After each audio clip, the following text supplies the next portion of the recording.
ईस्वी 1712 में औरंगजेब के पुत्र बहादुर शाह प्रथम की मृत्यु हो गई और उसका पुत्र जहांदार शाह बादशाह बन गया। पर बाद में जहांदार शाह के भतीजे फर्रुखसियार ने जहांदार शाह की हत्या करके दिल्ली के मुगलिया तख्त पर बैठ गया। दरअसल औरंगजेब की मृत्यु के बाद मुगलिया सल्तनत कमजोर होती चली गई।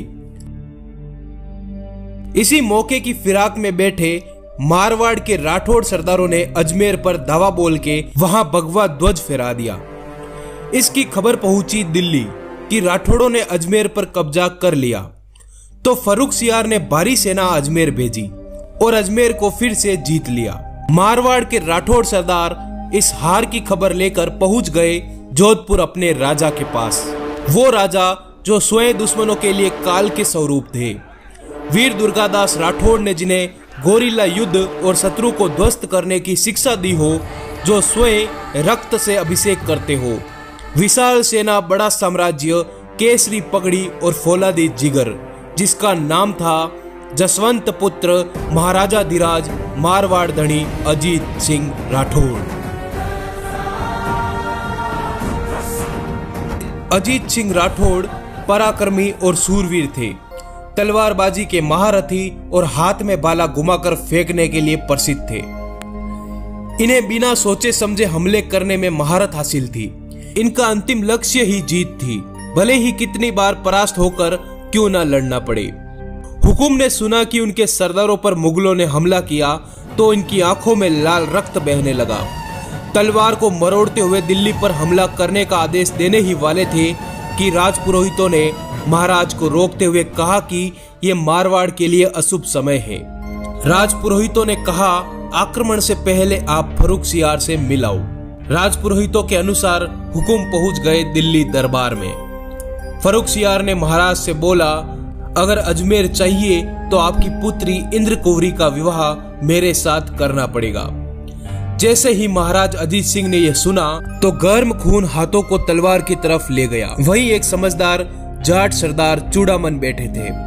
उन्होंने अजीत सिंह से कहा, महाराज आप राजपूत हैं, मैं जानता हूं आपके जवाब आपकी तलवार देती है। आप इस मुगल की गर्दन उड़ाए बिना नहीं रहेंगे, पर कुछ सोच के यहाँ उत्तर दीजिएगा। वैसे आपके महल में भी तो खूब दासियां होगी।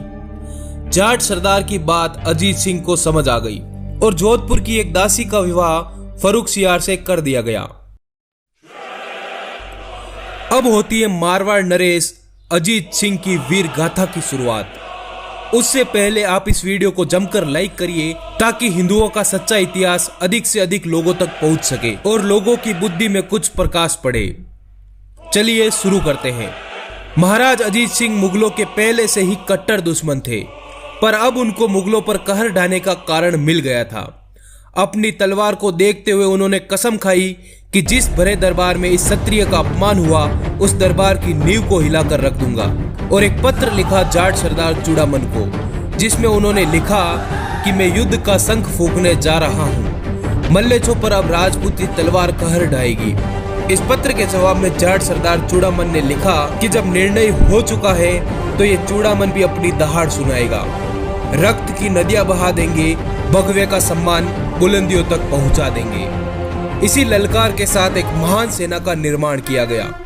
जाट और राजपूतों की संयुक्त सेना निकल पड़ी दिल्ली की तरफ। हाथ में भगवा, मुख पर भवानी, मस्तक पर केसरी, ये वीर था अजीत सिंह। लाल किले पर हिंदवी सेना के हमले की खबर संपूर्ण राजपूताने और अफगान में फैल गई। इसी के साथ महाराव भीम सिंह हाड़ा, महाराज गज सिंह नरवरी, अफगान सरदार नजामुद्दीन अली खान ने अपनी सेनाएं अजीत सिंह की सहायता के लिए लाल किले के लिए रवाना कर दी। किले के हर कमरे में मुगलिया सैनिकों को काट दिया गया। यह महान सेना महल के कोने कोने में फैल गई। जाट सरदार चूड़ामन ने लाल किले के मुगलिया ध्वज को हटाकर भगवा ध्वज बुलंद कर दिया। तभी 50,000 की मराठा फौज हर हर महादेव की ललकार के साथ लाल किले की तरफ बढ़ रही थी। लाल किले में खूनी संग्राम शुरू हो गया। यह अखंड हिंदुस्तान की सभी जातियों की संयुक्त सेना की ललकार लाल किले में हर हर महादेव जय शिवाजी की ललकार दे रहे थे। मराठाओं ने संपूर्ण दिल्ली को घेर लिया। और मराठा केसरी ध्वज फहरा दिया। तभी मोहम्मद अमीन खान चीन बहादुर और जकारिया खान ने अपनी विशाल सेनाओं को लेकर मराठाओं पर हमला कर दिया। इसी के साथ घमासान युद्ध शुरू हो गया। मौका देखते हुए जाट सरदार चूड़ामन ने किले के ऊपर चढ़कर युद्धघोष का ऐलान करते हुए शंखनाद कर दिया। शंखनाद के साथ ही हिंदवी सैनिक मल्लेछों पर काल बनकर टूट पड़े। जाटों ने किले के ऊपर से मुगलों को खदेड़ना शुरू किया। वहीं नीचे राजपूत और मराठा मोर्चा संभाले थे। मुगलों को करारे जवाब मिल रहे थे। लाल किला वास्तव में रक्त से लाल हो गया। तभी हाथों में तलवार लिए हर हर महादेव की ललकार देते हुए वीर अजीत सिंह ने किले में प्रवेश किया। अजीत सिंह ने मुगल बादशाह फर्रुखसियार की आंखें फोड़कर उसकी गर्दन धड़ से अलग करके मुगलिया तख्त पर स्वयं विराजमान हो गए। 17 फरवरी 1719 को दिल्ली राठौड़ों के छत्र के नीचे अधीन हो गया। हिंदवी सेना ने लाल किले के दीवाने आम में अपना निवास स्थान बनाया और ढोल नगाड़े के साथ महादेव की जयकारें देने लगे। अजीत सिंह ने अजमेर सहित राजपूताने के मुगलिया किले खाली करवाने शुरू कर दिए। अंत में मुस्लिम सैयद बंधुओं के निवेदन को मानते हुए 3 दिन बाद अजीत सिंह ने रफीउद्दर जाट का हाथ पकड़कर मुगलिया तख्त पर बैठा दिया।